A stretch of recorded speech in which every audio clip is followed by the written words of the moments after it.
Eu queria, então, só antes de compartilhar a apresentação, agradecer muito, Francis, essa oportunidade, né? É um prazer enorme estar aqui conversando com vocês.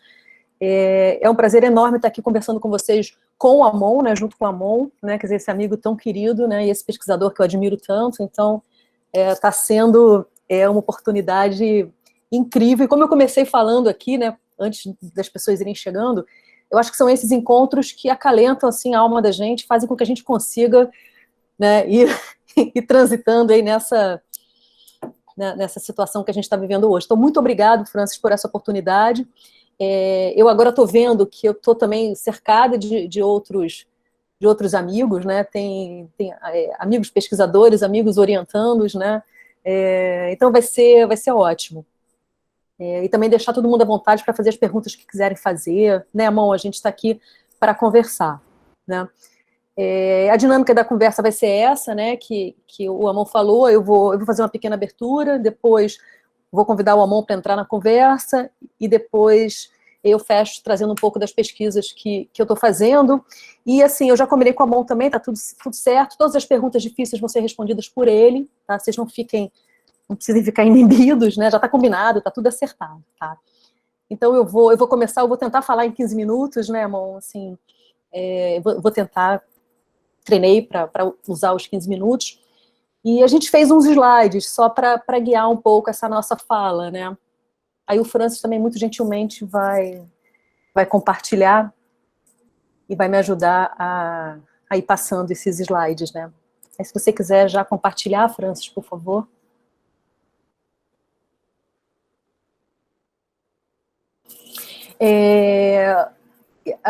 A minha fala, ela vai ter 2 momentos, né? Eu vou fazer uma breve narrativa sobre a trajetória da pesquisa histórica em estudos organizacionais, vou passar por esses pontos, depois eu vou convidar o Amon, né, para vir falar, e no final a ideia é eu complementar um pouco as pesquisas, né, do Amon, trazendo os desafios da pesquisa histórica em arquivos, né?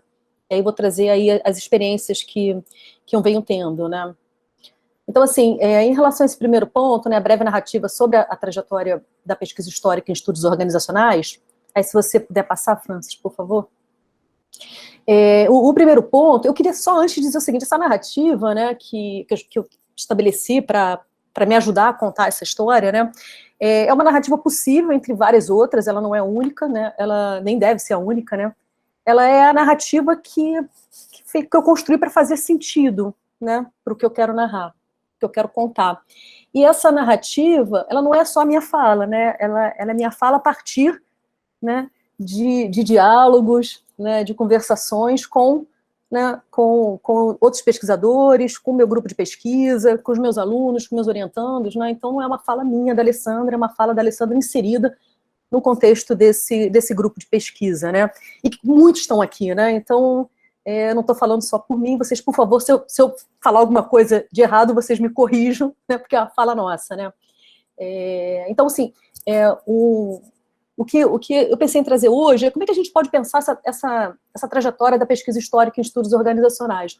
Eu acho que a gente pode pensar em 3 momentos, né? Um primeiro momento, onde os pesquisadores, eles começam, né, a destacar a importância da história em estudos organizacionais, né? Eu dividi essa trajetória em 3 períodos, né? Não necessariamente são cronológicos, né? Mas os marcos das datas podem ajudar um pouco só a gente a se situar, né? Mas um primeiro momento de defesa da importância da história em estudos organizacionais, né? E uma defesa da história, menos porque ela ensina, né? Então aquela coisa da exemplaridade da história, menos porque ela ensina, e mais porque ela desnaturaliza as ações das organizações e situa essas organizações no tempo e no espaço, né? A gente pode pensar aí como um marco, né, uma ideia de historic turn, né, de uma virada histórica em estudos organizacionais, né? É uma chamada, é um marco, né, que não necessariamente é uma grande novidade, não é um primeiro momento que se pensa história em estudos organizacionais, mas eu acho que é importante, por isso está servindo como marco para a minha narrativa. Eu acho que é importante porque ele, de certa forma, começa a sistematizar e endereçar, né, uma agenda de pesquisa.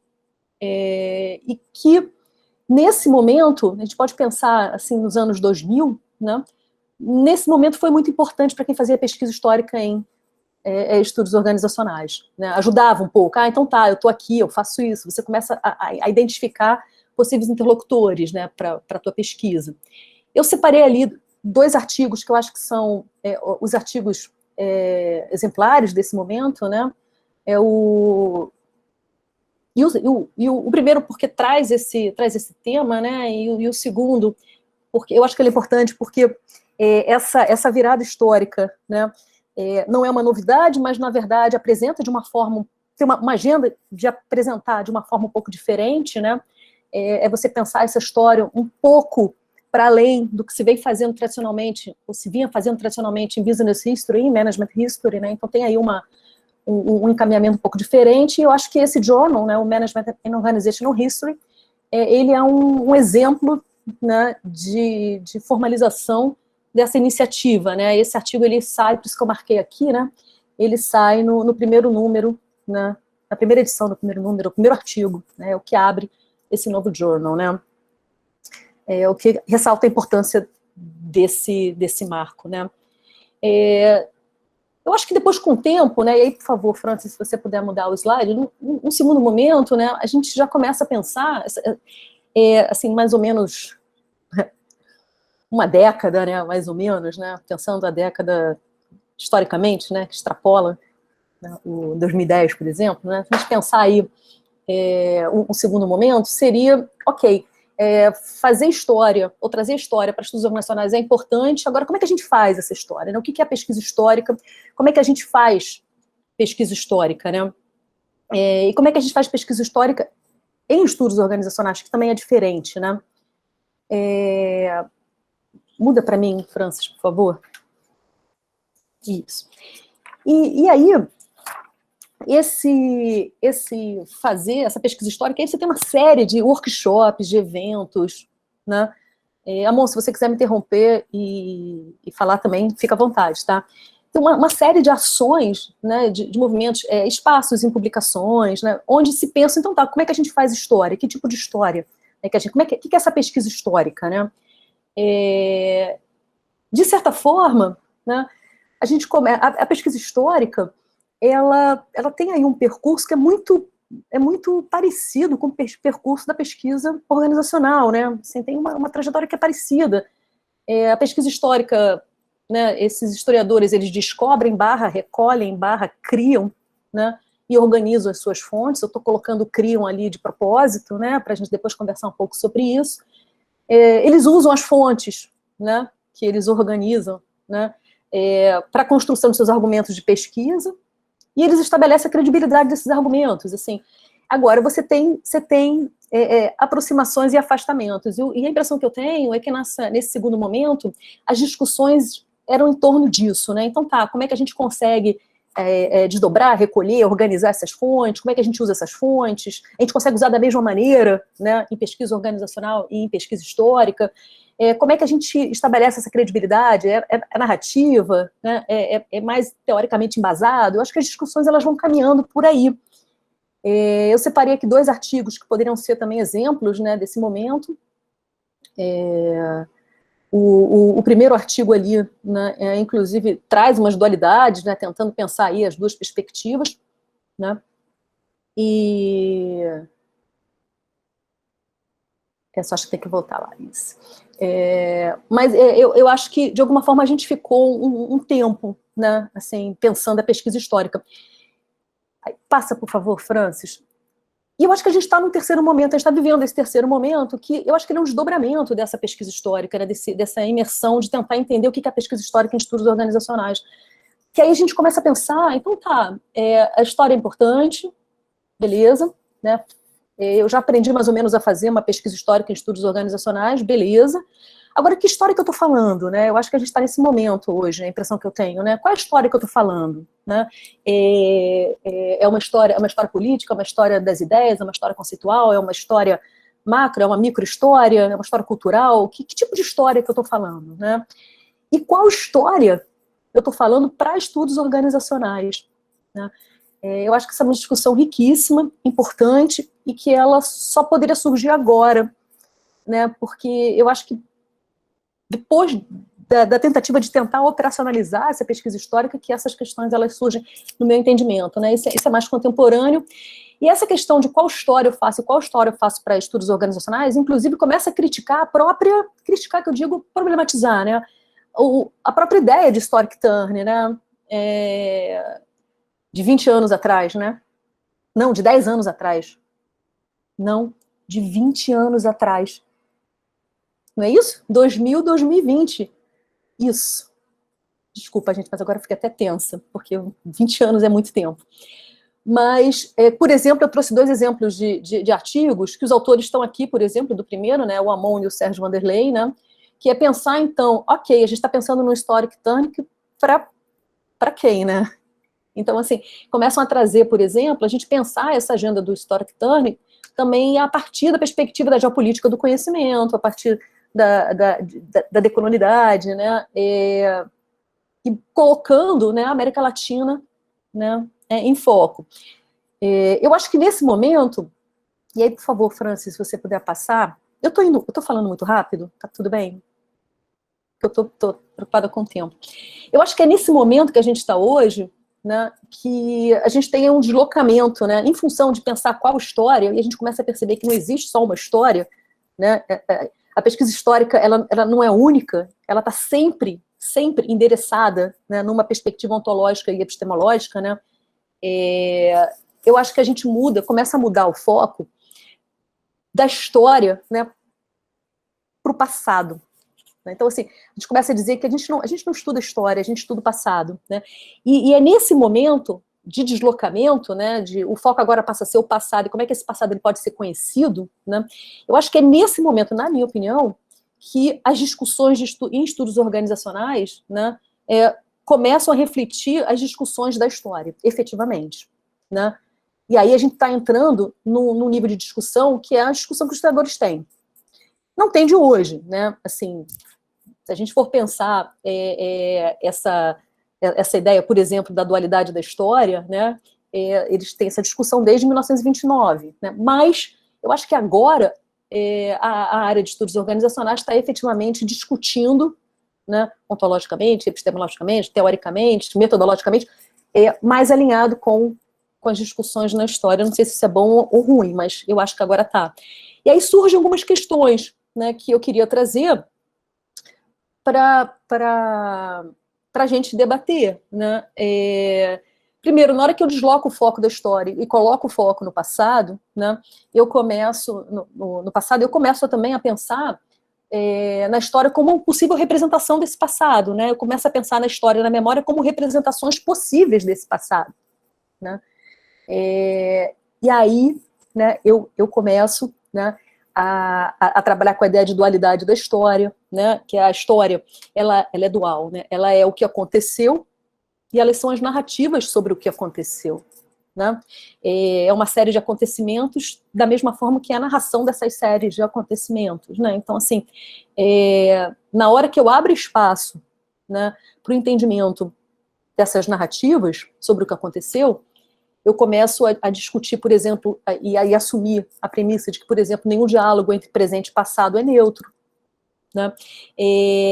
Eu começo a discutir a questão dos usos do passado, né? Eu vi que o Diego chegou também, ele está aqui também, Amon, com a gente, né? O Diego Coraiola. Diego, bem-vindo, né? Depois a gente pode discutir isso, o Diego está trabalhando muito com a ideia de usos do passado, né?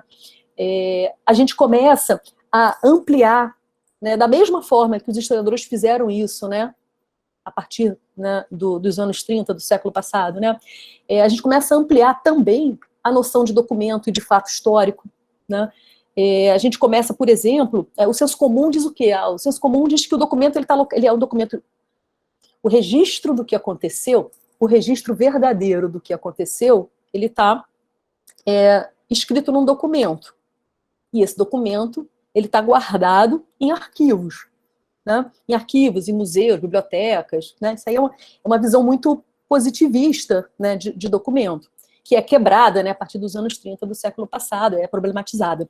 Então, assim, esse senso comum de que o documento escrito está localizado, né, nesses lugares, né, autorizados para eles existirem, né, isso começa a ser desconstruído, né? Então, os documentos, eles possuem diversas formas, eles podem ter abordar diversos conteúdos, eles são encontrados, né, em diferentes lugares. Então, você amplia a noção de documento, né? E aí você abre muito espaço, né, para as questões de oralidade, né? Você começa, de certa forma, eu já estou começando a encaminhar a minha fala para chamar o Amon, né? Você começa a trazer a memória também como uma importante representação do passado, né? Eu não vou nem falar a memória como fonte, né, ou como subsídio para a história, não. Você começa a pensar a história e a memória, ambas como representações possíveis do passado, né? Você poderia botar a ficção aí também como um terceiro, né, uma terceira perna, mas eu acho que vai confundir mais ainda, né? Então a gente começa a ter história e memória como sendo coisas importantes, né? Você começa a ter uma grande legitimação, né, da história oral, né? Eu lembro que quando eu fiz história, lá nos anos 80, final dos anos 80, história oral era uma coisa mais ou menos, para a história, né, já era uma coisa mais ou menos, como assim, a história, a lembrança, o testemunho, mas qual é, né, isso aí mostra realmente o que aconteceu ou não mostra, era uma discussão grande. Hoje essa discussão na história, ela já não existe mais, a memória e essas fontes orais, elas têm a mesma legitimidade que as fontes documentais escritas, né, então, mas eu acho que isso é importante, porque eu acho que isso chegou em estudos organizacionais, né, porque eu acho que a gente mergulhou nessa discussão da história, né, e aí a importância dos arquivos, né, pensando os arquivos não como aquele arquivo positivista, mas pensando os arquivos também de uma forma mais ampla, né? E abrindo muito espaço para a história, né, para as discussões sobre história como narrativa, né? Amon, agora é você, não é isso? Pode ser. A gente está fazendo aquele jogral. É isso que eu trouxe para, se a gente puder ter tempo, eu não sei se eu tenho tempo, eu pensei só em mostrar para vocês uma linha de mais ou menos na história como isso aconteceu. Posso mostrar no final, talvez, será que dá tempo, Francis, de falar aqui 5 minutinhos? Acho que dá, né? Ah, tá. Isso aqui é um caminho, né? É um caminho de como essa história, né? Como é que a história ela veio sendo pensada, né? Ou representada, né? A gente tem lá um primeiro momento, né, muito simplificado, né? A gente tem um primeiro momento lá da história como um relato, como uma história testemunho, né?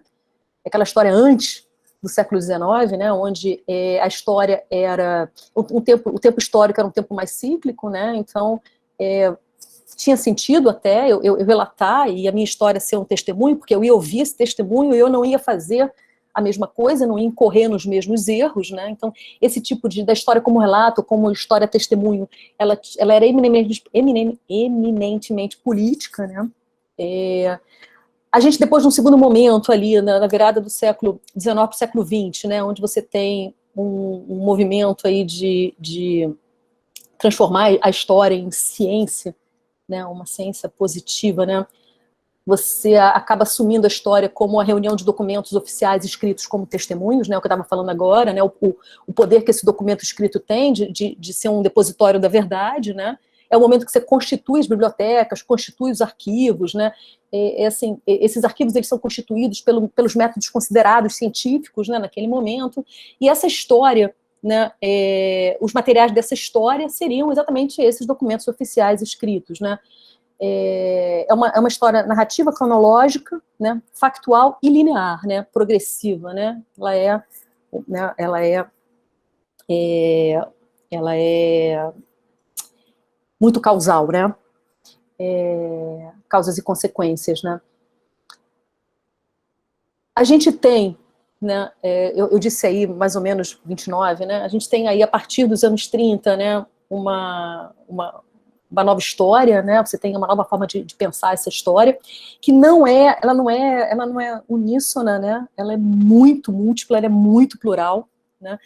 Então, a gente tem aí, eu coloquei alguns exemplos, né, história social, nova história, história social, história cultural, história do tempo presente, né, a gente poderia colocar outros, né, que amplia, na verdade, o domínio historiográfico, né, assumindo a história como um estudo do homem no tempo, né, então a gente começa a pensar a importância do presente para a compreensão do passado, né, e aí, na hora que a gente começa a entender que a gente vai sempre olhar para esse passado e compreender esse passado a partir do que a gente tem no presente, né, seja os vestígios que a gente tem no presente, seja os interesses que a gente tem no presente, né, não importa, mas a gente quebra essa noção de verdade, né, do documento conter uma verdade.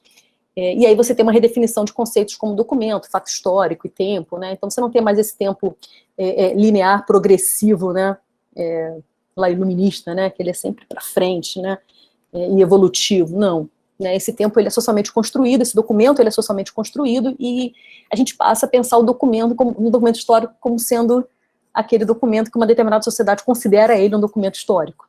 Né? Então é nesse sentido que a gente acaba tendo essa ideia de que nenhum diálogo com o passado, né, é neutro, né, porque eu estou olhando sempre do presente para trás. Né, seria isso.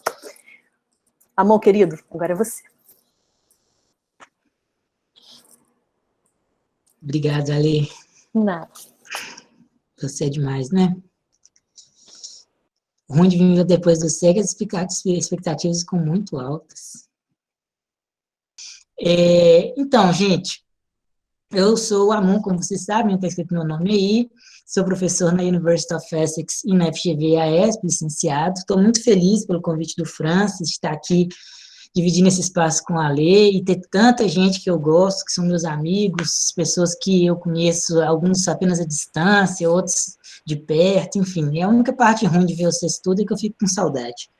Mais saudade, talvez. Mas, enfim, eu vou falar rapidamente, assim, eu acho que a primeira coisa que é bom estabelecer é que eu acho que estudar a história, para mim, é uma permanente superação, assim, porque eu não fiz graduação em História, não fiz mestrado em História, eu comecei a estudar História de verdade no doutorado, né, e mesmo assim era História no sentido, uma história bem específica, né, a história das escolas de administração, e assim, aí fui ler alguns autores e tal, então meu conhecimento é muito picado, assim, é diferente de ter uma pessoa como a Lê, como o Hernan, que está aqui também, enfim, que são historiadores de fato, que vão ter esse conhecimento mais, talvez, consolidado, estabelecido, de vários autores, de debates, de forma mais abrangente.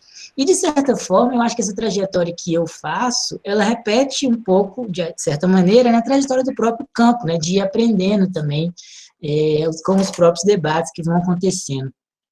E um dos elementos que eu queria salientar é que essa virada histórica para estudos organizacionais, ela é necessariamente uma dupla tradução, porque é incorporar certas discussões da história para a administração e depois incorporar as regras de escrita de ambos os campos no mesmo texto, o que não é fácil, porque a administração, como vocês sabem, tem suas regras de produção de conhecimento muito estabelecidas, assim, um formato de artigo muito distinto dos formatos dos artigos em história, por exemplo. Não quer dizer que é melhor ou pior, mas as regras de produção desse conhecimento são distintas.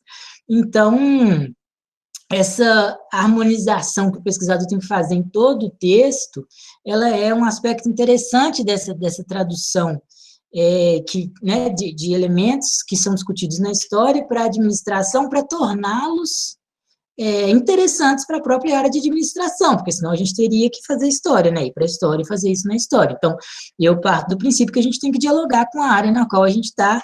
No meu caso, é a administração. Inclusive, porque se eu fosse um historiador de fato, possivelmente eu seria um historiador de meia pataca, dado que eu não tenho a formação adequada. Eu vou falar rapidamente nessa discussão de alguns conceitos que eu acho que são importantes da gente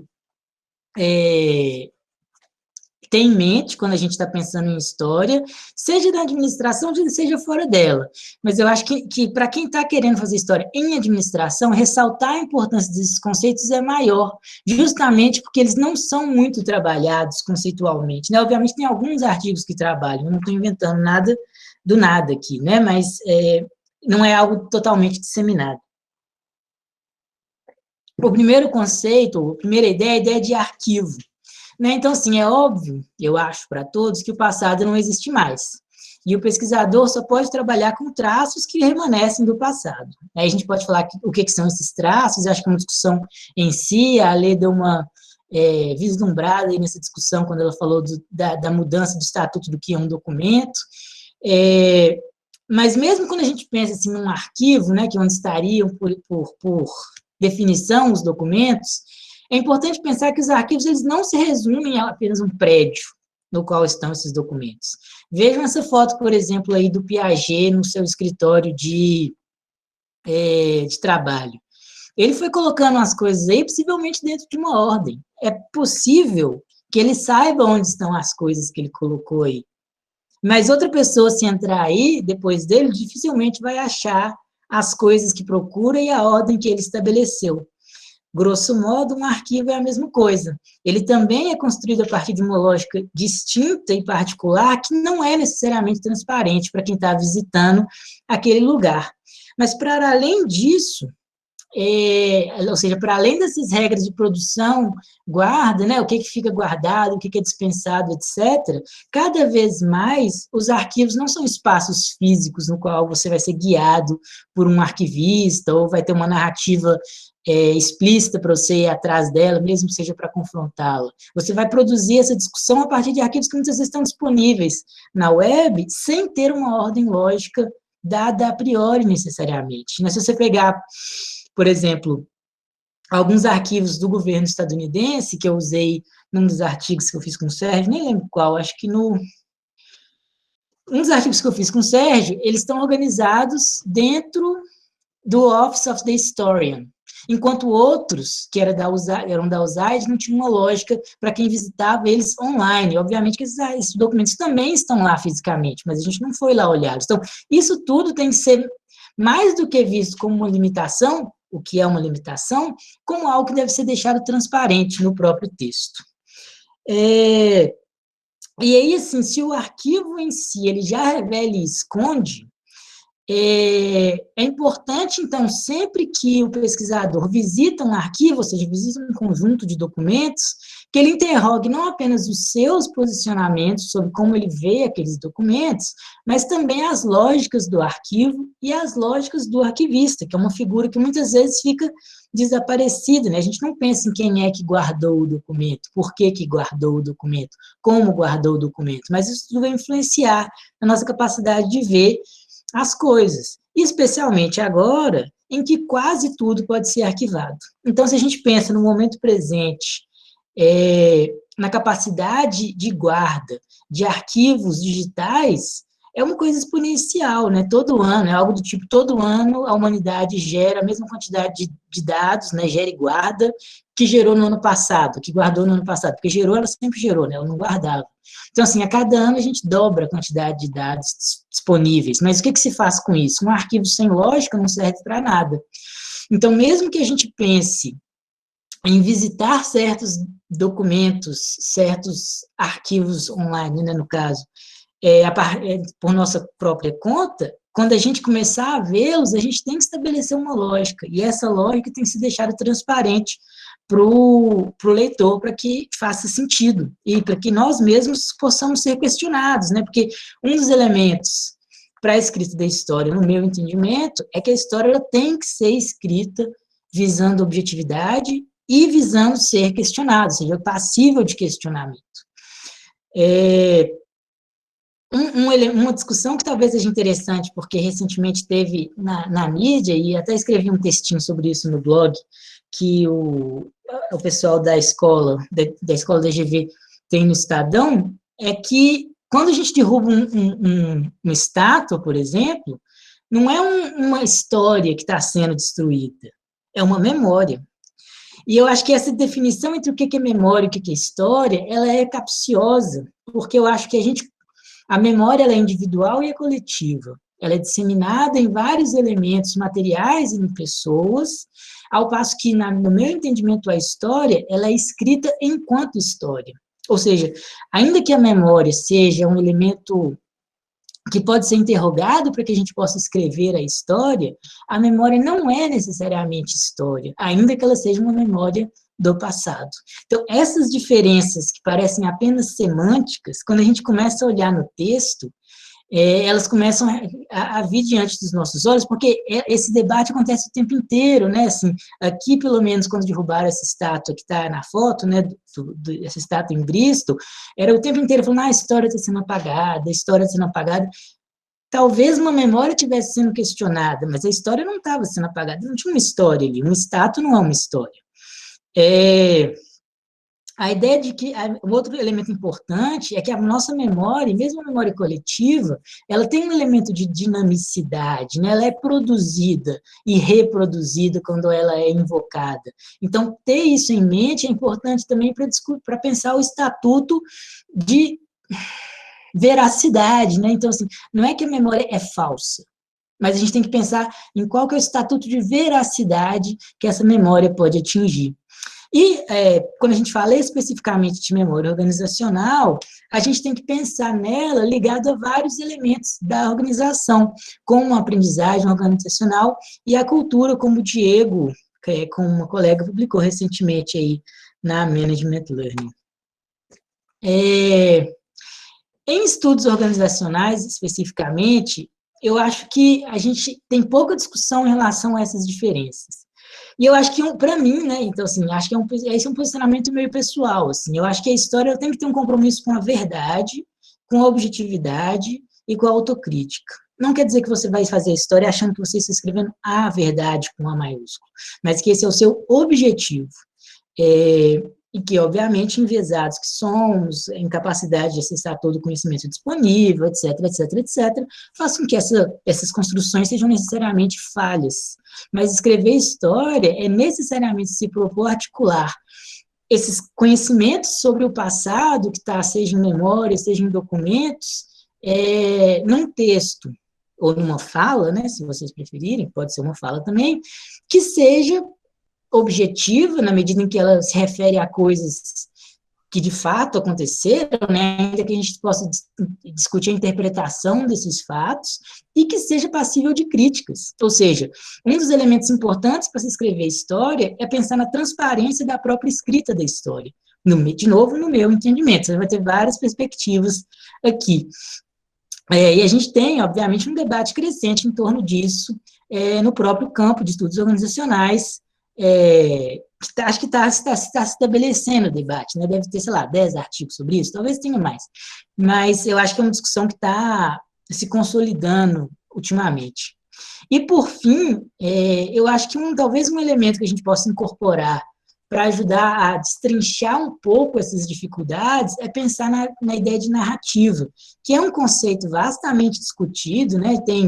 Tem algumas revisões teóricas sobre narrativa em estudos organizacionais já em 2005, e antes até, mas que para nós pode ser útil, para quem quer pesquisar história em memória, pode ser útil, porque eu acho que a narrativa, ela é esse coringa, porque toda memória é uma narrativa, toda história é uma narrativa, mas nem toda narrativa é uma história. E eu acho que, por exemplo, um arquivo, ele encapsula múltiplas narrativas, muitas vezes em torno de uma narrativa mestre. Ora, essas narrativas não são história, mas elas podem ser utilizadas para produzir história. Ao mesmo tempo, uma memória pode ser uma narrativa absolutamente falsa. Então, assim, acho que esse conceito ele pode ser interessante para a gente pensar uma forma de, talvez, deixar mais evidentes essas dinâmicas. E aí, assim, acho que um ponto, né, então, assim, meio que consolidando isso que eu vim falando, é que, para escrever história, é necessário rigor metodológico. E rigor metodológico aqui não é ser quadrado, positivista, sei lá, todas essas coisas que muitas vezes se pensa quando a gente fala de metodologia. Não é fazer um grounded theory, não é fazer sei lá, joia methods ou coisa do tipo.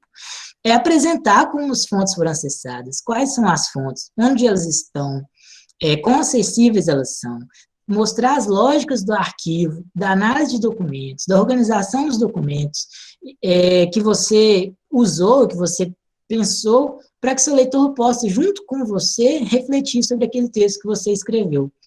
Um outro ponto importante é a triangulação, buscando ir além das fontes que você está usando. Pode ser que as fontes só existam no silêncio, né? Ou seja, digamos que você está pesquisando a história do movimento trabalhista, talvez o que você vai encontrar é o Jornal da Empresa não falando sobre uma greve.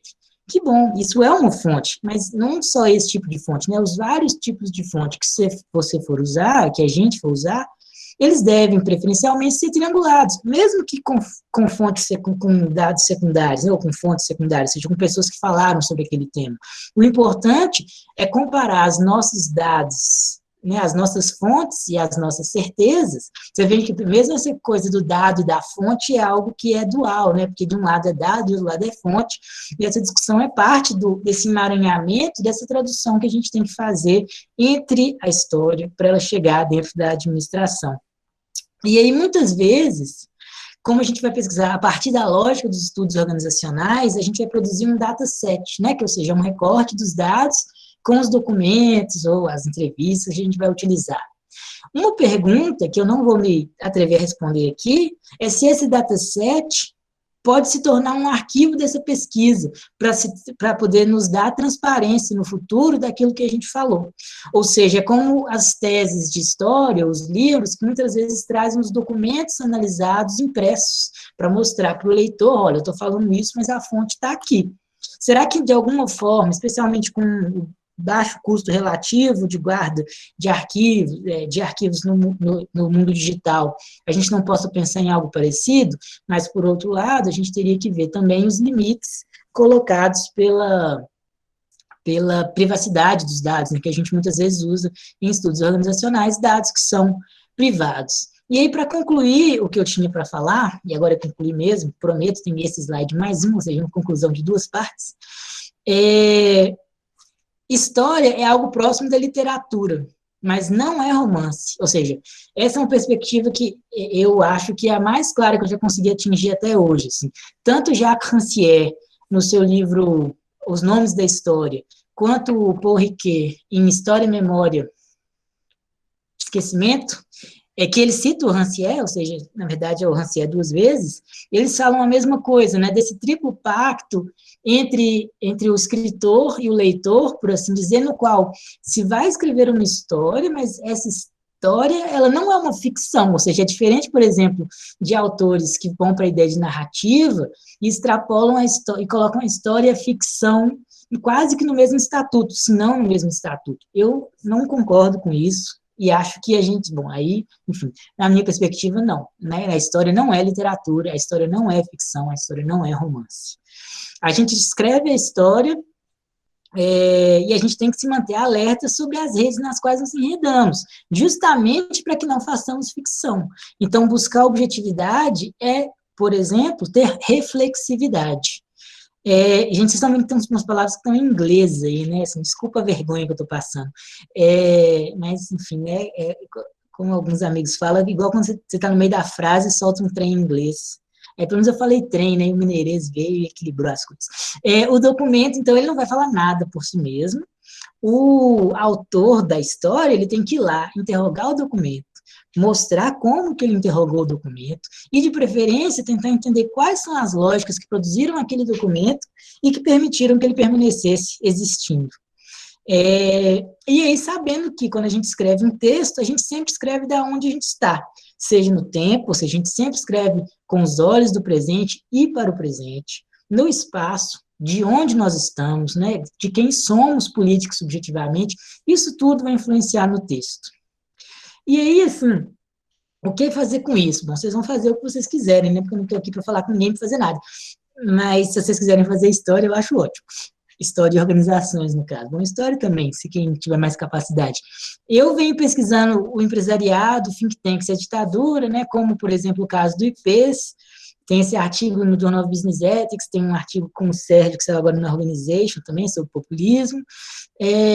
Um outro tema que eu gostei muito, assim, que eu e o Sérgio fazemos muito juntos, é a busca pela modernidade e o peso do passado, né, no Brasil, pensando em legados coloniais, a decolonialidade, e mesmo essa busca, muitas vezes interrompida, por essa ideia de modernidade, desenvolvimento, né, acho que é um tema muito rico, a gente fez algumas coisas, mesmo tem um mundo de coisas que dá para discutir, pensar como que isso influencia as organizações brasileiras. o papel das escolas de administração na construção do Brasil e do próprio Brasil nas escolas de administração, pensando aí em americanismo e decolonialidade. Como vocês podem ver, muitas das coisas são feitas com Sérgio Vanderlei, né? Ele é minha dupla dinâmica, fico muito feliz, inclusive, mas eu tenho a honra de escrever com outras pessoas também. E aí eu acrescentaria um último ponto que agora eu acho que está crescendo a atenção, que vem sendo, inclusive, liderado pela Jussara, né, que trabalha comigo, eu trabalho com ela, não sei, que é pensar a construção da memória no momento presente. Né? A Jussara está pensando isso numa das partes da tese dela, e aí, por causa disso, das conversas e da proximidade que ela acabou criando com o Diego Coraiola, né, que está lá no Canadá, enfim, é um tema que eu comecei a ler mais sobre, e acabo que eu estou pesquisando aí um pouco sobre isso, mas não tem nada estabelecido ainda feito. Bom, minha parte é essa, minhas referências estão aí, como diz o Calvin, com uma introdução e algumas boas ilustrações, eu acho que eu tenho uma tese de doutorado, especialmente porque as ilustrações não são minhas. Agora eu tenho que descobrir como que stop sharing, e conto, overshare. Parei. Tem 13 minutos ainda para você, Ali, olha só, falei no tempo, eu acho. Eu acho que eu só queria complementar, só para fechar o que você está falando, se puder, Francis, botar ali os slides, é só um slide, né, que eu acho que essa discussão de arquivo ela é importante, ela é fundamental, é bom a gente discutir, vamos usar os 30 minutos para discussão mesmo. Eu queria só chamar a atenção para... E quando a gente não consegue, por exemplo, entrar num arquivo, ter acesso a um arquivo, né, o que a gente faz, né? Como é que a gente faz essa pesquisa, né? Histórica, né? Então, eu queria só trazer, a gente lá eu nem me apresentei, né, França? Nem falei que eu sou a Alessandra Costa, da PUC-Rio, não falei nada disso, né? Mas, dispense apresentações. E lá no nosso grupo de pesquisa, a gente tem 3 linhas, né? A gente tem uma linha que trabalha com memória, com narrativas, com comunicação, né? E a gente tem uma linha que trabalha mais com história oral e histórias de vida, e a gente tem uma linha que trabalha com essa relação entre empresas e ditadura, né, e que se aproxima muito dos trabalhos do Amon, do Sérgio, da Denise Barros, né. E aí eu resolvi trazer só 2 exemplos, né. Então, como é que os desafios da pesquisa histórica em arquivos, quando, né, a gente está lidando com fontes sensíveis, né, com temas sensíveis, que você não consegue entrar nesse arquivo e ter acesso a esse arquivo, né.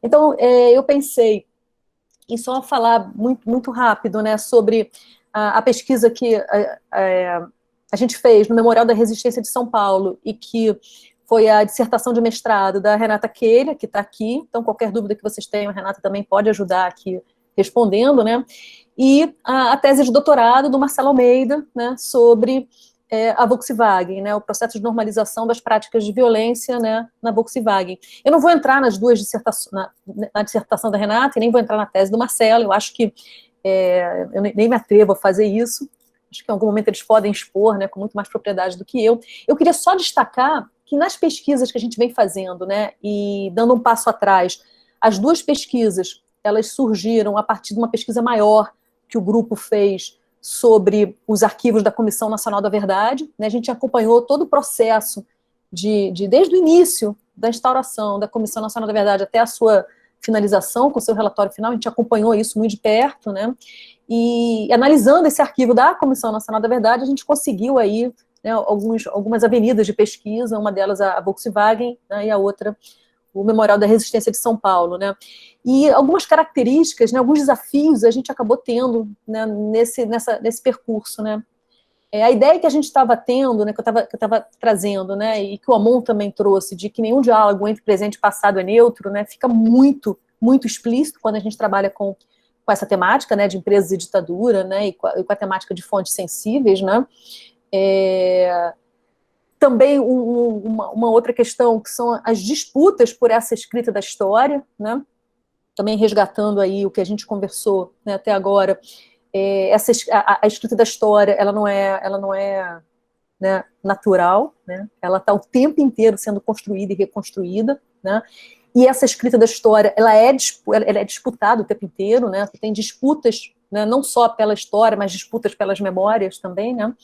Existem aí histórias oficiais, histórias marginais, né, marginalizadas, histórias silenciadas, né, e elas estão acontecendo ao mesmo tempo, elas estão sendo construídas ao mesmo tempo, né, e elas em disputa, algumas assumem um status de oficial, outras, né, ficam ali silenciadas e marginalizadas durante um certo tempo, até um momento onde esse contexto social ele permite, né, esse contexto social político, né, esse contexto histórico, ele permite que essa história silenciada, né, ou marginalizada venha à tona, né, e comece a disputar com mais força esse espaço. E esse exemplo do Memorial da Resistência de São Paulo, por exemplo, e da Volkswagen do Brasil, acho que tornam isso explícito, né, mostram isso, né. Não foi à toa que essas pesquisas, né, que esses espaços foram, o espaço do Memorial da Resistência foi constituído, né, em 2009, não é à toa, né, e não é à toa que o processo, né, contra a Volkswagen, né, depois a gente pode até conversar um pouco sobre isso, né, começou a ser instaurado pós Comissão Nacional da Verdade, né. A gente entra numa discussão aí, então, de como você tem uma disputa para a escrita da história, você também tem uma disputa sobre o que lembrar e o que esquecer, a gente escolhe o que a gente quer lembrar e a gente escolhe o que a gente quer esquecer, nesse sentido, né, quando a gente está construindo uma narrativa, o Amon acabou de falar isso, né, a construção de uma narrativa, ela é sempre escolhas, né, a importância das fontes históricas, né, e o cuidado que a gente tem que ter quando vai fazer uma pesquisa histórica com essas fontes sensíveis, né, é o acesso ou não aos documentos, né. No caso, por exemplo, do Memorial da Resistência de São Paulo, né, o próprio memorial ele é constituído por depoimentos orais, com história oral, histórias de vida, né, porque você não tinha outras fontes. E se puder passar, Francis, rapidinho, e a Volkswagen também, eu peguei alguns slides do próprio site, né, da Volkswagen, né, se puder passar mais um, mais um, tá aí. Né, então, você começa aí, né, a partir de 2015, você começa a ter uma representação pública contra a Volkswagen, Marcelo foi estudar isso, né, e a gente, para construir a pesquisa histórica da relação da Volkswagen com a ditadura, é claro que a gente não conseguiu documentos da própria organização, até porque já estava no momento de embate jurídico, né, já tinha acontecido a representação, mas, né, a gente escolheu esse tema exatamente, essa organização, exatamente porque a Comissão Nacional da Verdade, ela produziu tanta documentação sobre isso, que a gente conseguia, o que o Amon estava falando, né, de você triangular fontes, né, a gente conseguia reconstruir, ou repensar, ou construir, né, visibilizar alguns fatos históricos da época, usando essas fontes que não necessariamente eram fontes da organização, fontes organizacionais vindas por eles. Né? Só um parêntese, o Brasil ele é muito burocrático, a ditadura sempre foi muito burocrática, né? Então, muitas vezes você pode achar documentos em lugares diferentes, né? Em instituições diferentes, né? Você consegue ir reconstruindo isso, né? Então, assim, só esse comentário que eu queria fazer. Obrigada, Francis. Que a gente, quando trabalha com fontes sensíveis e com arquivos, né, né, onde você não tem acesso a essas fontes, você precisa efetivamente buscar outros caminhos, né? E é isso. Boa tarde, professora Alessandra. Boa tarde, professor Amon. Meu nome é Fernando e eu reuni algumas perguntas que o pessoal fez aqui no chat. Também tem algumas outras perguntas aqui que já tinham sido elaboradas antes. Eu vou fazendo as perguntas e daí os professores, né, vão respondendo conforme acharem mais interessante aí a professora responder ou o professor Amon responder. A primeira pergunta é da Jéssica Fraga e ela pergunta se, para além da memória organizacional, qual a importância da memória que é reconstruída pelos atores organizacionais em relação aos múltiplos fenômenos organizacionais?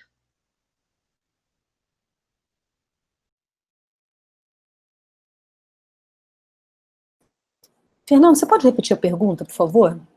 Claro, professor. Ela pergunta se, assim, para além da memória organizacional, qual a importância da memória que é reconstruída pelos atores organizacionais em relação aos múltiplos fenômenos organizacionais? Ok. Ramon, você quer responder? Ok, falei. Pode começar você, uai. Eu vou então vou ver se eu entendi a pergunta. É Jéssica, né? Boa pergunta, Jéssica. Eu vou encaminhar aqui uma possível resposta e o Amon me complementa, tá?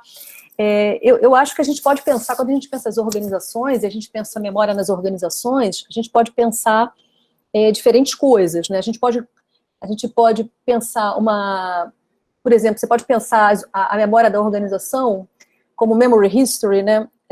Você pode pensar como, por exemplo, banco de dados organizacionais, né? Assim, eu vou juntar um monte de depoimentos e de experiências dos meus funcionários, né? Das pessoas que trabalham nas minhas organizações, para a partir daí gerar um conhecimento que depois eu posso usar, né? Está acontecendo uma situação de crise, eu vou recolher esses depoimentos, quando essa situação de crise acontecer novamente, eu ouço esses depoimentos, pode me dar uma luz de como proceder. Então tem esse tipo de memória organizacional que ela é mais ligada a bancos de dados, gestão do conhecimento, né? Isso é uma forma de entender a memória organizacional. Tá? Isso é usado, tem vários estudos sobre isso. Tem uma linha historiográfica aí nos estudos de memória que vão chamar de Organizational Memory Studies, né? Esse tipo de linha de pesquisa. Mais mainstream, inclusive, na área, né? Mas a gente pode pensar memória nas organizações de outras formas, né? Aproveitando, por exemplo, essas mudanças que a gente está chamando a atenção aqui, que o Amon colocou, né? De pensar a memória numa perspectiva mais social e mais cultural, né? Então, por exemplo, eu posso construir a história da minha organização a partir das memórias das pessoas que trabalharam na minha organização, né? É um outro tipo de memória. A memória organizacional que eu acabei de mencionar, a primeira, você pressupõe que a história ela é linear, né? Então, assim, eu só consigo aprender com a história se eu assumo que ela é linear e que as coisas podem acontecer da mesma maneira depois, né? Senão não adianta nada, né? Mas a gente pode pensar a memória não nessa perspectiva talvez um pouco mais mainstream, né? Mas a gente pode pensar a memória como sendo mais fluida, mais volátil, mais não necessariamente replicável ou sistematizada para depois ser usada. Então, você pode, por exemplo, pensar a memória... a gente está fazendo um trabalho desse, por exemplo, né? Tem uma orientanda que está trabalhando, a Patrícia Ayumi, contando a história, né, do processo de privatização, né, de uma empresa de telecomunicações a partir dos depoimentos, né, dos ex-gestores, o ex-presidente, os ex-gestores, ex-diretores, né? Como é que esses indivíduos eles vão contando, né? Como é que eles narram nos seus depoimentos, né, essa experiência deles com o processo de privatização. São duas coisas diferentes, né? Eu uso a história oral não necessariamente para mostrar, a partir do depoimento de alguém, o que realmente aconteceu, né? Mas eu uso esse depoimento para entender como que um determinado, né, um determinado grupo, um determinado indivíduo significou, né, aquele evento que ele está narrando. Então tem várias possibilidades, né?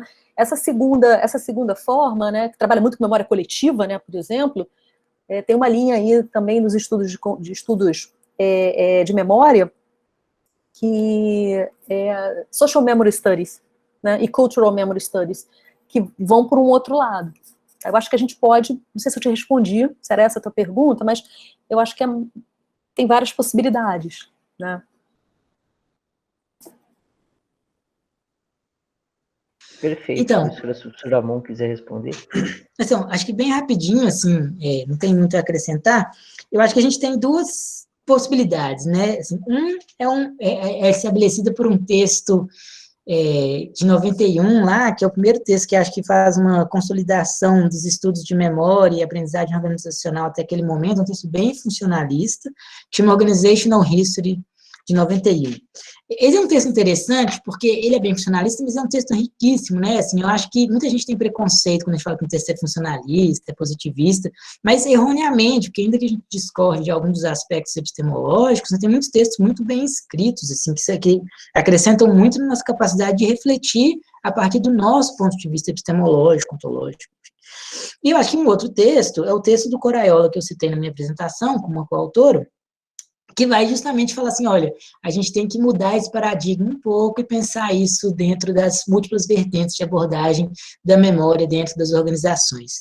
Então, assim, tem 3 paradigmas, né, dentro para poder fazer essa abordagem que você está sugerindo, segundo o Diego, acho que melhor ir lá no texto dele, infelizmente ele saiu, senão ele mesmo podia explicar para a gente melhor.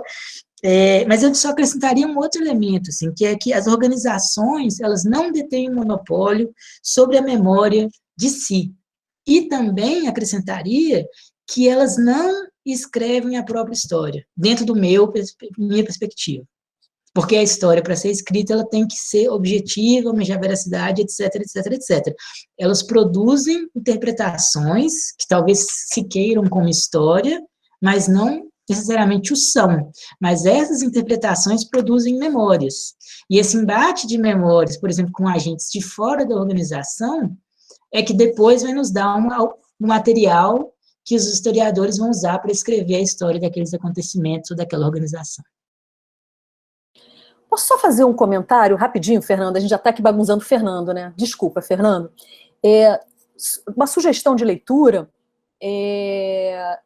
Eu acabei de ler um texto que acabou de sair agora em 2020, da Stephanie Decker, do John Hassar, do Michael Rowlinson. Saiu na Human Relations, agora em 2020. Rethinking, eu vou depois escrever aqui no chat o título, né? Que eles trazem já, né, a questão da história e da memória, né? Porque até então a questão era a história, né? A memória era uma coisa meio para fora, meio assim, à margem, né? Agora não. Agora você tem a proposta, e esses autores são os mesmos autores daquele texto que eu mostrei para vocês, que estavam tentando aproximar a pesquisa histórica da pesquisa organizacional. Eles agora estão trazendo, o título do artigo é Rethinking History and Memory in Organizational Studies, né? Então, assim, eles propõem, por exemplo, que você tem ali, você tem modos, né, de pesquisar, eles chamam de Historical Organizational Studies, eles chamam de Historical Organizational Memory, Retrospective Organizational History e Retrospective Organizational Memory. Então, eles já trazem a memória e a história para o mesmo nível, né, de representação do passado. Por quê? Porque eles deslocam, né, o foco não é mais a história, o foco é o passado, né? Então, assim, como é que a gente consegue pesquisar o passado? A gente pode usar a história e a gente pode usar a memória. Por isso que eu acho que estudos organizacionais agora entrou dentro das discussões da história. Isso é uma discussão importante, né? Então, talvez, Francis, numa próxima oportunidade que a gente tem de conversar, o título da palestra, da conversa, da aula, seja não história, mas seja o passado, né? Só isso. Desculpa, Fernando. Não, o que é isso, professora, por favor? Professora, daí tem uma outra pergunta aqui, da Beatriz Nascimento, eu acho que tangencia um pouco o que vocês já falaram, mas ela pergunta como que uma narrativa, que a princípio não é uma história, pode chegar a se tornar uma história? Amor, isso é amor, né, amor? Então, essa é uma questão que não é simples, assim. Depende, primeiro, se a narrativa é sobre o passado, né? Porque a gente está construindo narrativas o tempo todo, assim. A gente vive fazendo narrativas e tal. Não falando que a realidade é uma narrativa, mas a gente produz narrativas sobre a realidade o tempo todo. Se a gente pega, por exemplo, o caso da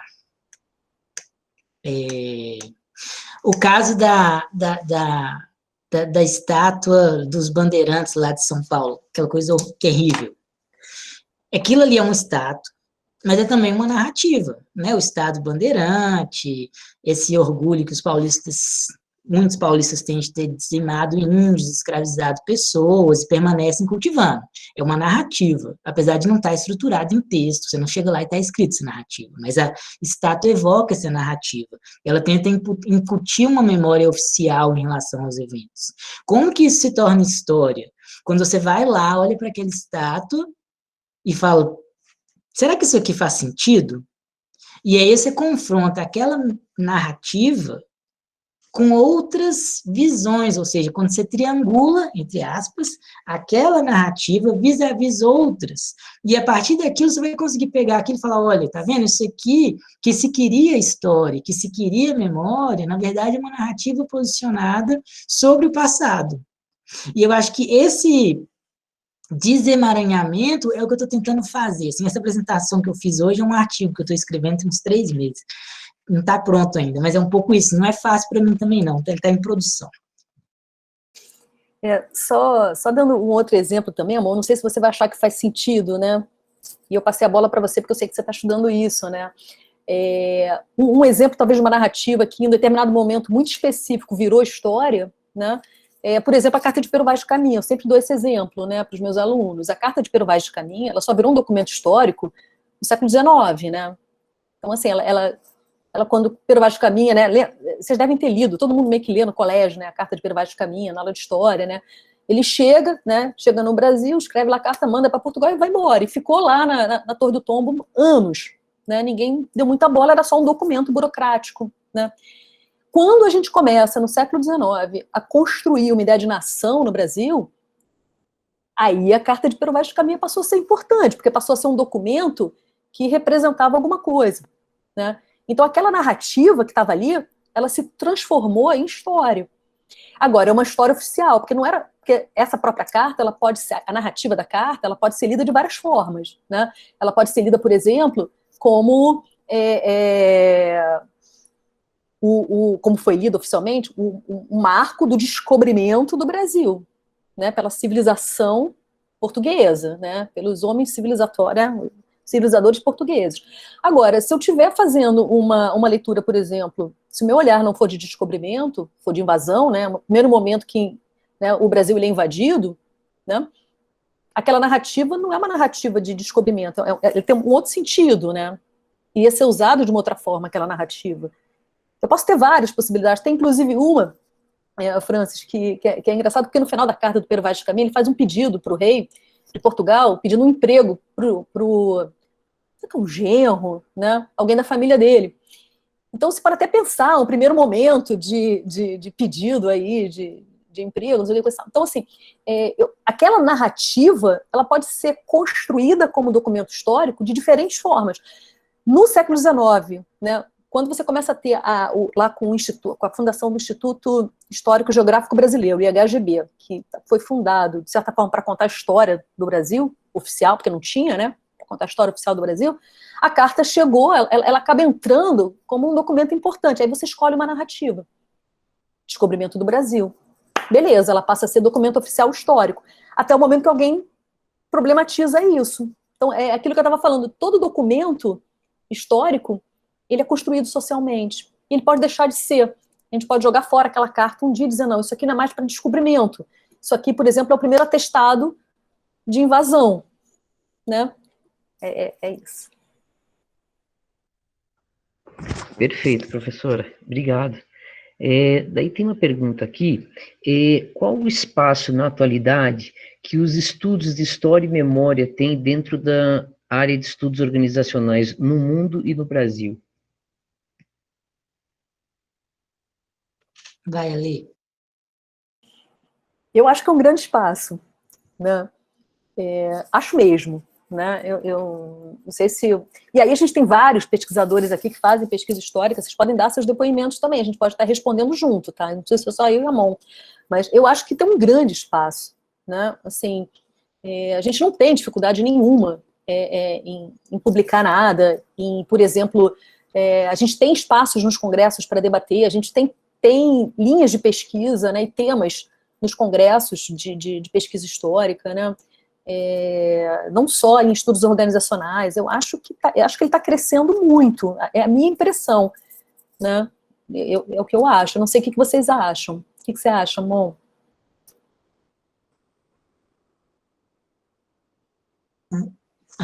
Eu acho que eu tenho que achar o atalho para desligar e ligar o microfone. Ctrl D. Então, eu acho que indubitavelmente, pega, por exemplo, a gente tem lá o marco, né, da revista Management and Organizational History que você trouxe, que é de 2006, eu acho. Depois disso, Veja que todos os principais periódicos em administração, todos, inclusive, por exemplo, a Organization Science, já trouxeram artigos com abordagens históricas, não necessariamente com as que a gente gostaria, mas todos já trouxeram algum.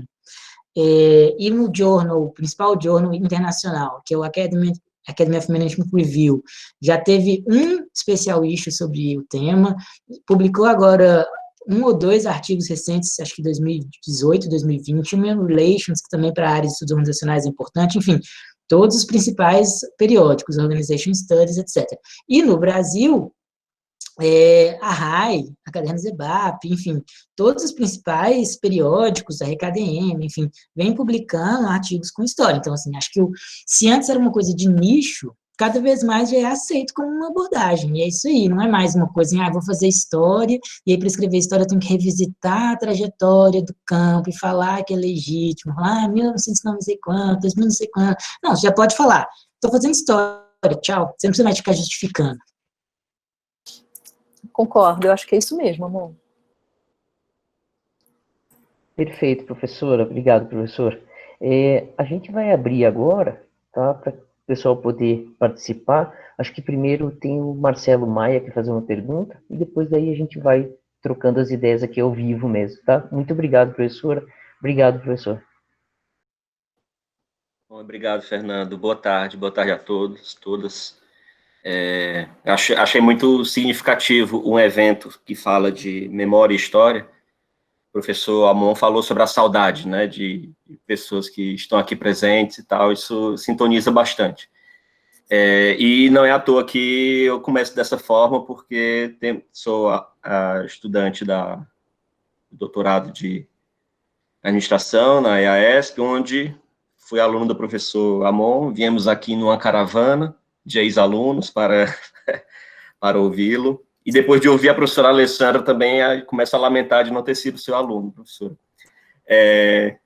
Mas assim, professor Amon, estou fazendo esse preâmbulo todo, assim, por saudade também das suas aulas, do convívio diário, e eu começo dessa forma elogiosa, porque o que vem em seguida é um tensionamento, um tensionamento com algumas colocações que você fez, mas também lembrando que em sala de aula você nos deixava muito à vontade de fazer esses tensionamentos, esses questionamentos, essas discordâncias, enfim. Mas esse tensionamento diz muito a respeito de um ponto que a professora Alessandra explorou mais, dessa noção de linearidade de tempo que a gente aprendeu a pensar assim, né? A gente aprendeu até pela modernidade, pela ocidentalidade, por mais que nós nunca tenhamos sido, nós brasileiros nunca tenhamos sido tão ocidentais assim, mas enfim, a gente aprendeu a pensar a história nessa linearidade e tem que fazer esforço para sair dela, né? E o tensionamento que eu faço com uma noção que você trouxe, professor, é sobre o passado não existir mais, que se o passado, eu até anotei, se o passado não existe mais, tudo que o pesquisador pode trabalhar são traços. E aí, uma coisa que, de fato, é um nó na forma de pensar, que tem a ver com essa linearidade, que eu acho que eu vou fazer até uma pergunta confusa, mas eu acho que você vai conseguir me ajudar nisso, que é, pensando em decolonialidade, para alguns desses povos que foram vítimas da colonização, mas que são sujeitos da administração e das organizações também, para alguns deles,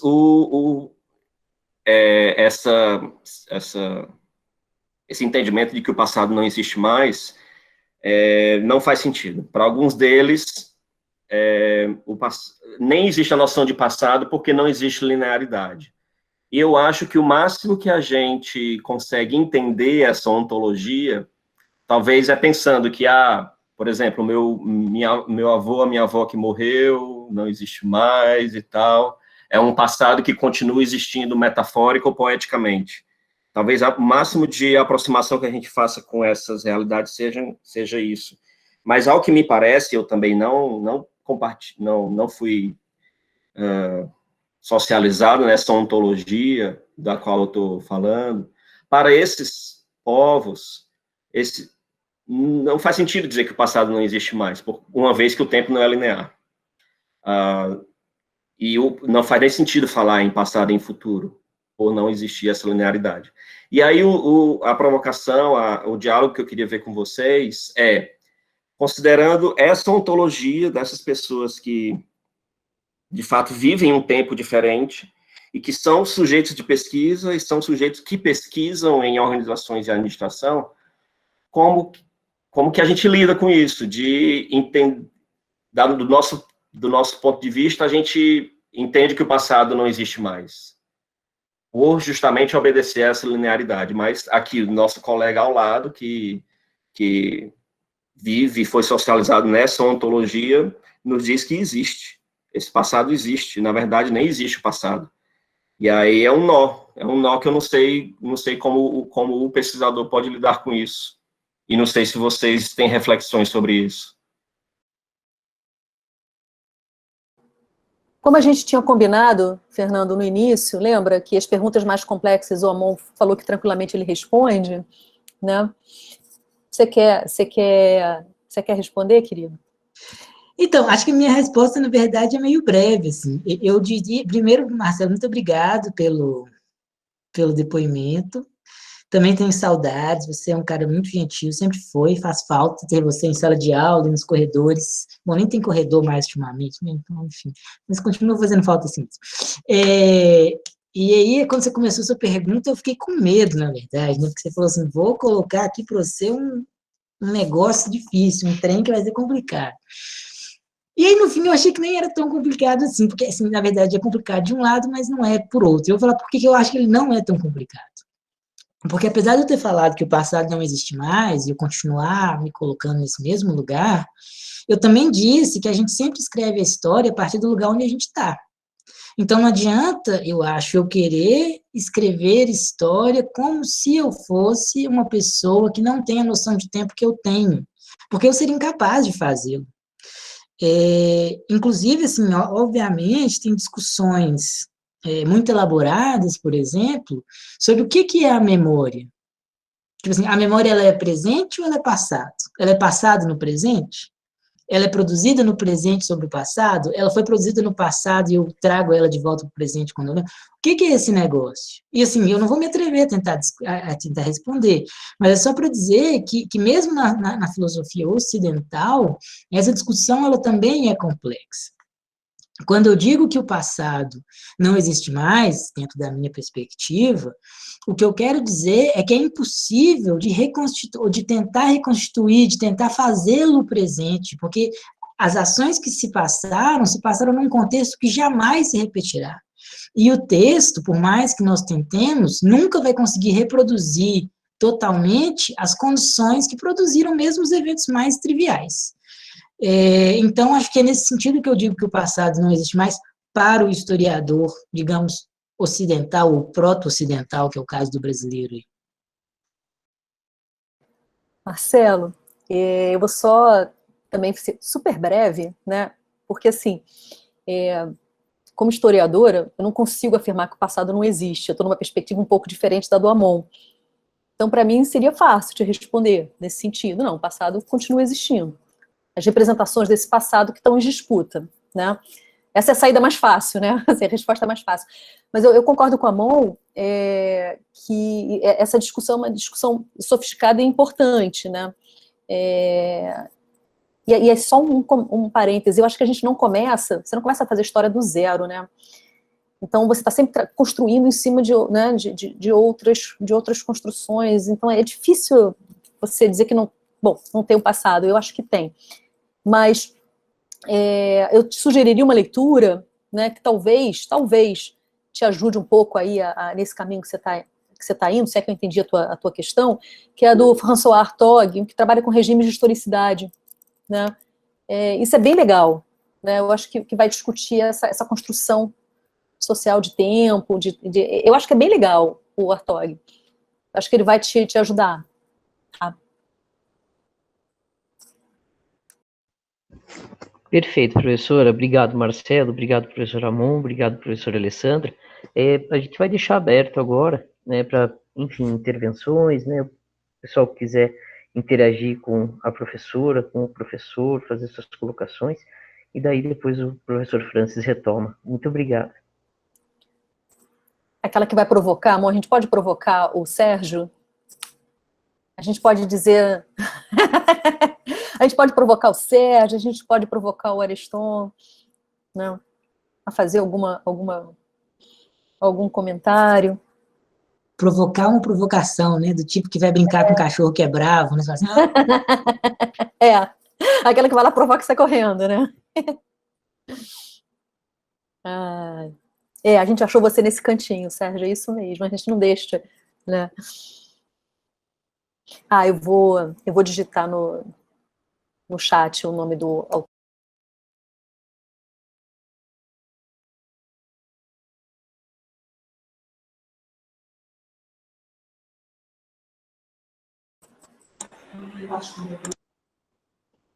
Nenhuma provocação, gente? Aí, amor. Vou provocar, então. Ah lá, tá vendo? É isso, a gente tem que fazer isso, amor. Entendeu? Sérgio, como é que você não vai conversar com a gente aqui? Vamos lá. Dever de réplica, né? Direito de réplica, não é isso, Francis?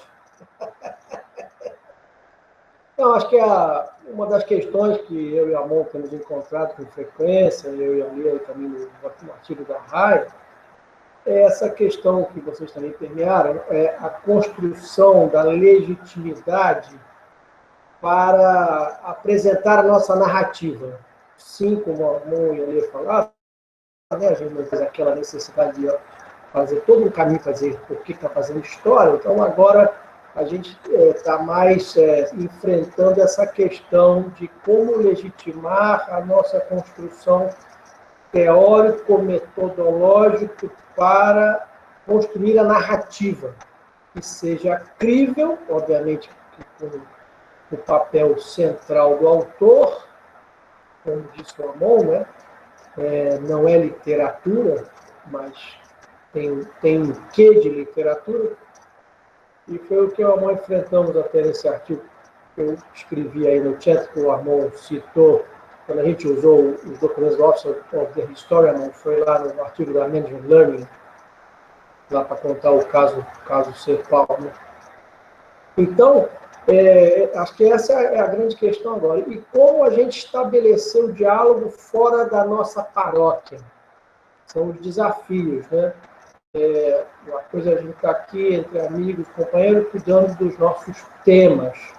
Mas é como esses nossos temas saem daqui e dialogam com essa virada histórica internacional, que a gente abraça, mas retraça, né? E puxa para uma contradança. Então, acho que esses são os desafios que a gente agora, nessa fase de internacionalização, né? Estamos aqui internacionalizadíssimos hoje, né? Hernan aqui como representante da Argentina, a Amon lá da Inglaterra, o Diego estava aí do Canadá. Acho que esse desafio da internacionalização nossa hoje passa por isso, fazer nosso tema ser compreendido para além dos nossos quintais e trazer esse diálogo lá de fora para cá, porém levar o nosso para lá, né? Fazer essa construção. E essa construção de narrativas eu participei em junho lá do encontro da ANPAD do Canadá, que chama ZAC lá, e o pessoal lá do grupo da Albert Lewis, o Gabi do Repô, né, que são referências para a gente nessa área de história de organizações, eles estavam com essa questão. Como você legitimar a construção de suas narrativas. Temos alguns arcabouços histórico-metodológicos, o anti-history, né, que a Renata aqui usou na dissertação dela, eu e a Amon nesse artigo trouxemos a Burkes Painted. Então, essa brincadeira, né, ir lá trazer um arcabouço teórico-metodológico, reembrulhar aqui com casos, teorias, conceitos, autores nossos e devolver para eles, e ficar nessa... Eu não tive coragem, Sérgio, eu não tive coragem de falar dos nossos artigos e desse artigo, né? Eu não tive, falei, não vou ficar falando da gente, que é meio estranho, né? Mas eu concordo contigo, e eu acho que isso, a sua fala reforça mais ainda a pergunta que surgiu, se tem espaço para pesquisa histórica. Tem muito espaço, né? E o interessante é que a pesquisa histórica, ela caminha com diferentes áreas, né, do conhecimento dentro da administração, né? Você pode trabalhar com a perspectiva histórica e perspectivas mais funcionalistas, inclusive, né? O que o Amon estava dizendo, a pesquisa histórica que a gente faz é uma pesquisa histórica mais crítica. Mas você consegue ter a utilização da pesquisa histórica em muitas áreas. A administração pública tem muita pesquisa histórica, marketing tem muita pesquisa histórica. Eu acho que o Luiz Alexandre Pessoa está aqui ainda, né? Ele é um super parceiro do nosso grupo de pesquisa lá da PUC, né? Em estudos de consumo, como é que as organizações, as empresas usam a história, né? Para de alguma forma... Eu queria falar alguma coisa que não fosse alavancar a venda, né? Assim, eu queria falar uma coisa mais doce, né? Mas como é que elas usam, né, Luiz? O Luiz está aí, né, Luiz? O marketing vem usando também muito a pesquisa histórica, a memória, né? A gente vem fazendo pesquisas, né, sobre os museus, né, as experiências com as marcas nos museus corporativos, né? Não, sem dúvida, e, quer dizer, obrigado, Ale, pela menção, né?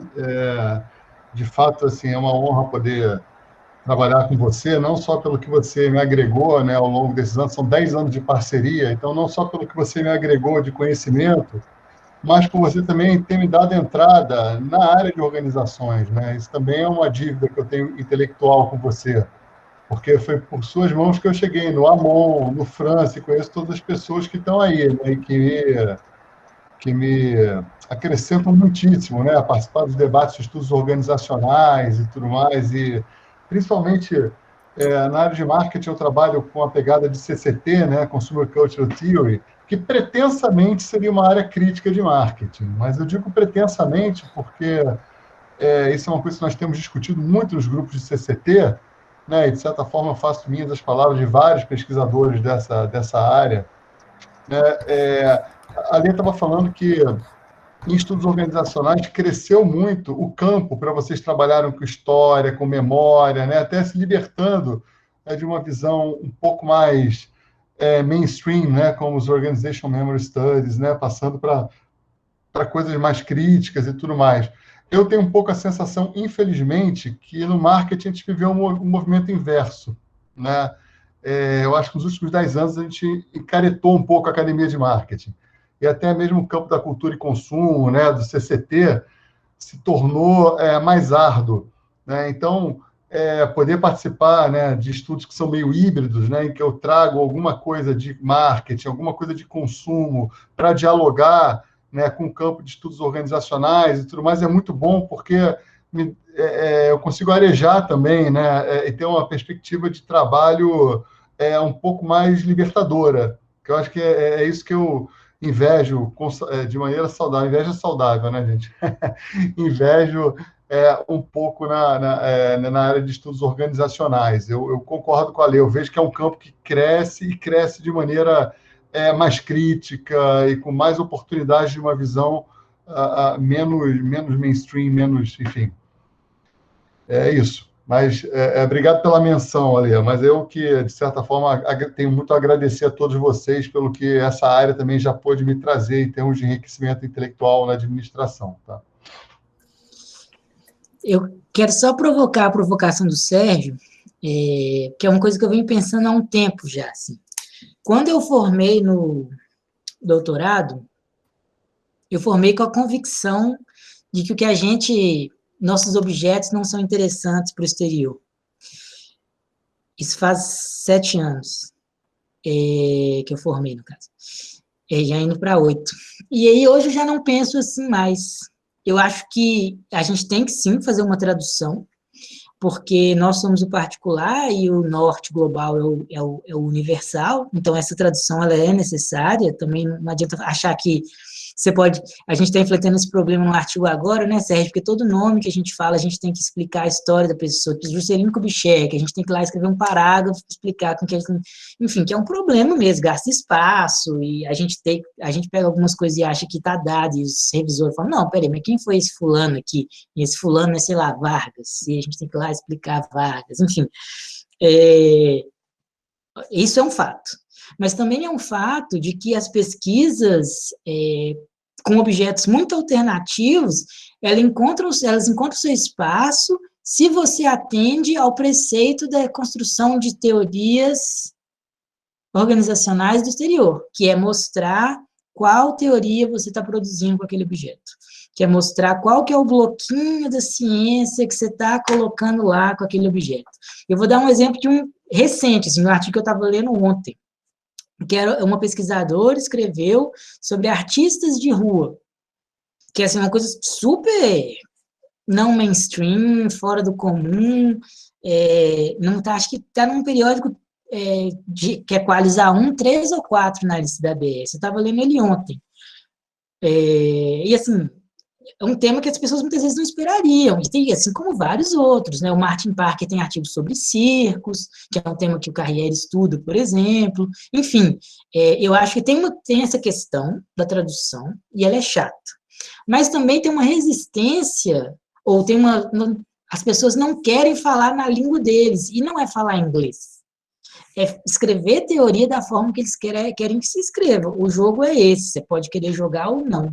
Então, assim, o lugar do objeto, o lugar da produção de teoria e o lugar da própria teoria no texto é distinto. E é por isso que você vai ver, por exemplo, que nos textos do exterior é raro você ter textos com fontes primárias. Né? Assim, digo, exterior, no caso, é anglo-saxão, infelizmente. Então, assim, é raro ter um texto que é muito baseado em fontes primárias. Em geral, é artigo escrito a partir de artigo.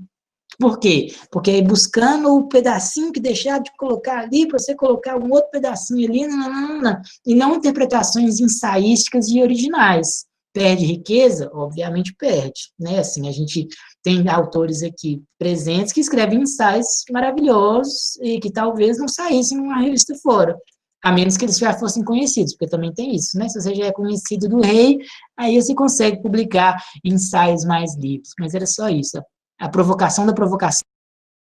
Ô, Francis, a gente não vai sair daqui. Não adianta, a gente não vai sair daqui. Você não vai conseguir liberar a gente sem a gente provocar o Ariston. Ariston, você quer fazer algum comentário? Depois a gente eu estava provocando o Ariston atravessadamente agora aqui, né? Eu achei que ele ia responder, mas ele ficou calado. Eu vou entrar aceitar a provocação, Alessandra e Amon. Primeiramente, parabenizá-los pela exposição e parabenizar principalmente pelo papel que você, o Amon, o Sérgio Vanderlei, o Luiz têm tido dentro do campo de estudos organizacionais. De fato, se nós podemos dizer que há hoje consolidado o campo da história em estudos organizacionais, deve-se muito ao esforço que vocês têm feito, e nós sabemos o quanto é árduo o esforço.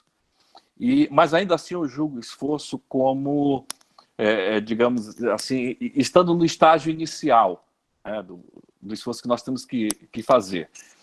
Veja-se, por exemplo, que na maioria dos programas de pós-graduação, eu diria que até sem exceção, na disciplina de metodologia, quando você vai ver as ementas e até mesmo o ensino de metodologia, não se toca em nada no que se refere à história, em nada sobre historiografia.